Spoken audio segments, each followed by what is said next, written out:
Hello, this is Jill from Paper Daisy Crafting. Thank you for joining me today. I'm an independent Stampin' Up demonstrator in the UK, and I run a little business with an online store. So if you wanted to purchase any of the products that I use in my projects, you can go down below, go through to my store and purchase them there. But one of the things I like to do as a Stampin' Up demonstrator is reward my customers. I really appreciate every single one of the customers that chooses to order through me as their demo. And so every month I like to send them a little package of goodies to say thank you. I always include a handmade card. I include a handmade packaged something or a little treat. If they've used my code, my monthly shopping code or host code, they will get a product gift as well. And then I just include a sort of newsy newsletter as well. So anyway, today I'm going to show you the packaged gifts that I made for them this month. So these are them. I'm going to show you how I made them. Very, very sweet little packages, and inside each one is a little pack of buttons, and it just fits inside there really nicely, really snugly, and then the label just holds that down at the front. So I'm going to show you how I made them. You can see that some of them I've decorated that panel, and I've actually decorated the back as well. And this one I just did the front panel, and I don't think it really matters. I think they're all rather lovely. So let me show you, but before I do, I just want to show you the cards that I sent this month, which are these. Some of these are some of them. Obviously I'm using the peach papers, the Sweet as a Peach. Is it Sweet as a Peach, I think they're called? Or is it Euro Peach? Might be Euro Peach, the papers are called.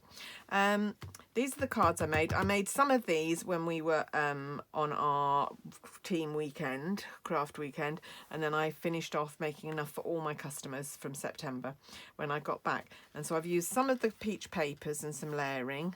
And inside, this was one of our make and take projects. It just opens up like that. Thank you for everything there, but with a nice surprise inside. Now, I haven't got a video to show you how to make these because they're a project by Donna Lester.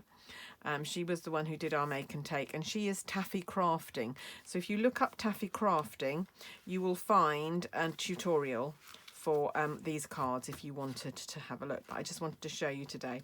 They were really nice, so that my customers will be getting, well, will have got one of those by the time this video goes out, I hope.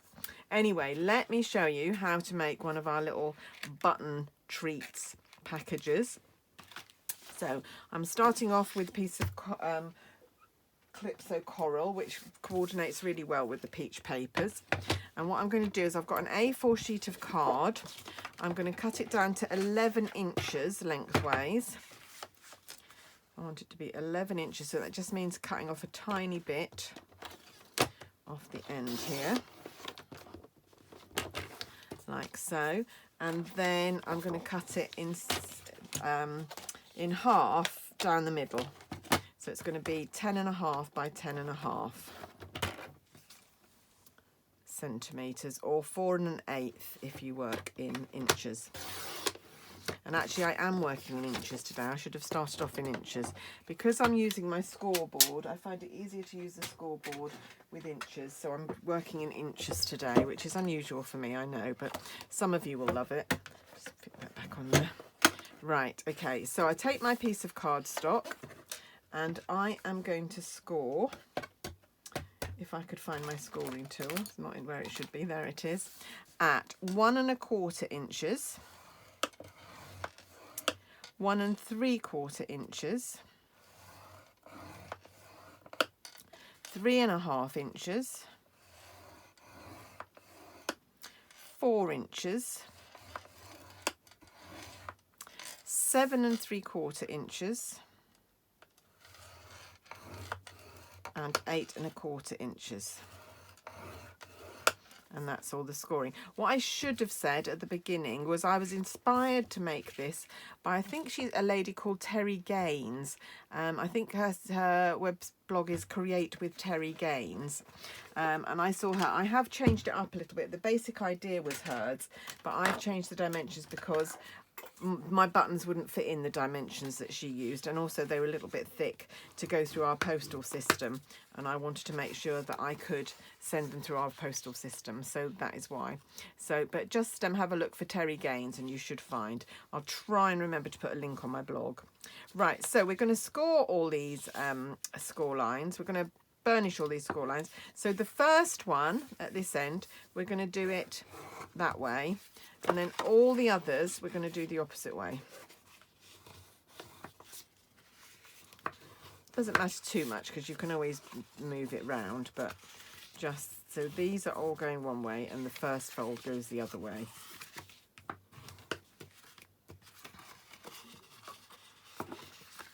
There we go. Right, so we've got that. Now I'm going to take this punch, which I meant to look up. It's something like Everyday Label. I'm just going to look it up for you so that you know what it is. Let me find my punches. There we go. And there it is, Everyday Label. That is what it's called. Can never quite remember. Right, and what we're going to do is we're going to use these two lines here as the middle part of this punch. So we're going to line that up. We're going to try and make sure it's centered, so each side is equidistant, and we're going to try and make sure that those lines meet this little circular bit here, the semicircular bit, and then punch out like that so that you get a space like that. Now, because my bags of buttons are slightly wider than that punch, what I'm going to do is I'm going to cut about 1/2 inch, I think that is, and then just wedge. So you've got a little triangular slot there, which is just going to help us fit the buttons in. If whatever you're trying to package isn't as wide as my button package, then you might not need to do this. It depends what you're trying to package in these. Right, okay. I'm then going to take some tear and tape, and I'm going to put a strip of paper. So you know, this was the fold that went one way, and then all the other folds are going the other way. So you need to be on, you can see that fold needs to be a mountain fold as we're doing this. So this strip of tear and tape, and a strip of tear and tape.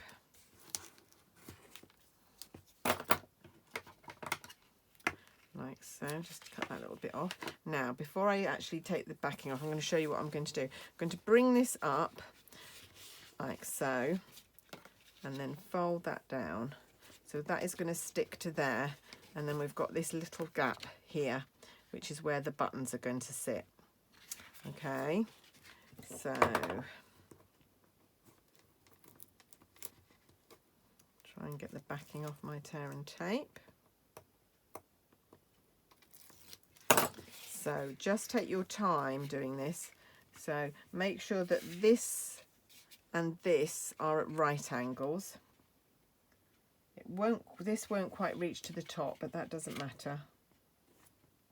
Like so, and then it's stuck. There we go. And my buttons, here we are, here's a spare packet, should now fit into that little slot. So you can see they wouldn't have fitted in just the punch, which is what Terry Gaines did with her candy that she used, but the buttons just needed a bit of extra room, and they sit really nicely in there. I think that's really good. Right, okay, so now we can decorate. Just take them out for the minute. Right, we need 3 pieces. If you want to decorate all the panels, you need 3 pieces of designer series paper, which coordinates with whatever cardstock you've decided to use. So this piece measures 2.5 by 3 1/8. And that's going to stick on the top flap. So a little bit of Tombow on there. You could again use tear and tape if you wanted. You only want to use one kind of adhesive. There we go. And my spreader that Jez bought me is buried under some of the rubbish on my desk that you can't actually see. So I'm going to resort to my trusty old cocktail stick. I've been using the spreader this afternoon making things. And that is going to stick on there.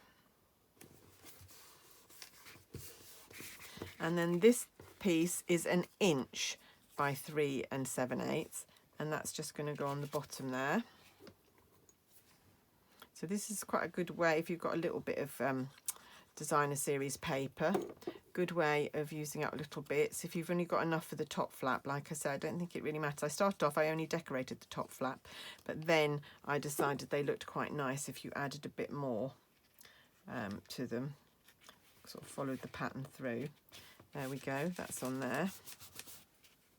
And then on the back, this piece is going to go on there. So really prettily decorated. So again, a bit of Tombow and a bit of spreading out. Really ought to try and tidy my desk a bit more before I start videoing. I've just got a very small window of time at the minute before my husband will be in and it will be time to eat. So I'm just trying to get a quick video done. There we go. There. So now I can put my buttons back in here.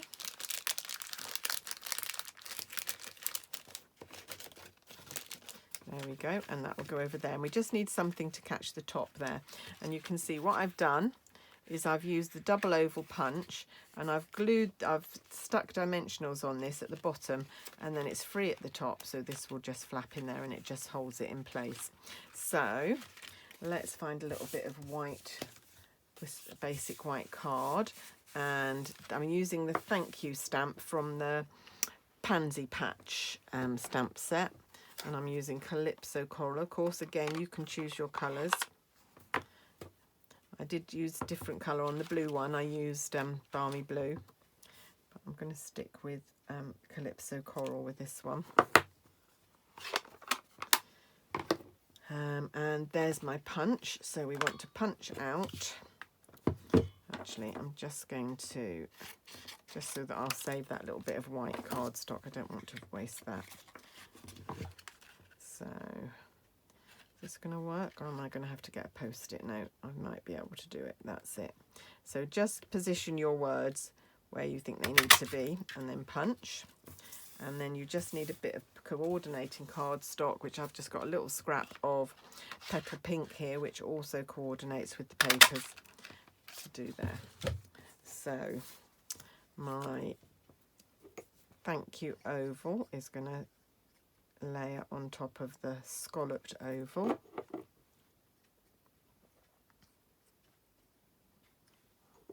Like so.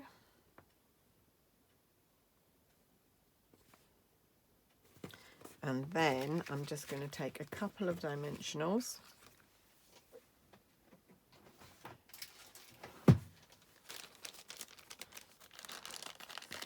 There we go. So just a couple of dimensionals. I've seen a lot of people using their take your pick tools to use with dimensionals. I thought, oh, that's a good idea. I'll give that a try. I ordered to take your pick tool, only to be sent one that didn't have the paper piercer with it. It had two lots of the putty one, but no paper piercer. They're sending me a new one. They're sending me a new one, of course. But that's a bit annoying. So I'm sticking with my trusty tweezers for the moment. So I've just put two dimensionals down the bottom there. So now this can go on top of them.